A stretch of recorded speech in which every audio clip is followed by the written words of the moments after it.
તમને જે તાજું દૂધ તમે જે કહો છો ને હાલો કોથળી આવી ગઈ, એકચ્યુઅલી 7મે દિવસે આવે છે.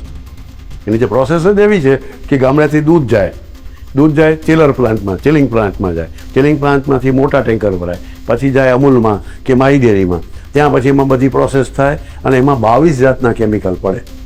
એમાં ડીડીટી એક કમ્પોનન્ટ છે.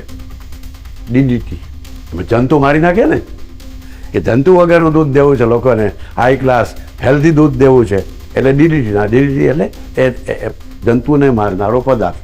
એમાં ડિટર્જન્ટ પડે, સફેદ જોઈએ, દૂધ કી સફેદી ફલાણા સે આએ, એ અંદર હોય, નાખવું જ પડે તો જ એક સરખું થાય. ટોન્ડ કરવું છે એટલે એમાં બીજું કેમિકલ નાખવું તો એક સરખું. નહીં તો આપણો દૂધવાળો આવે તો એ કોક દી પતલું હોય, કોક દી જાડું હોય, કોક દી પીળું હોય, કોક દી તો એ એક સરખું આવે ડેરીનું, ને તમને ખુશ કરી દે કે અમારું દૂધ તમને એક સરખું આવશે. પણ એક સરખું કરવા માટે એને ઇમલ્સિફિકેશન કરવું પડે.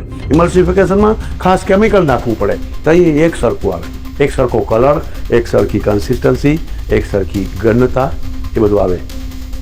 22 કેમિકલ નાખે પછી એને પાઉચમાં ભરે, પ્લાસ્ટિકમાં. એ પાઉચમાં ભરાય પછી જાય બહારે અને તમારા ઘર સુધી પહોંચે. પાછું ધોળકા થઈને આમ બગોદરા થઈ, લીંબડી ચોટીલા થઈને પહોંચે. એ 7મે દિવસે આવે.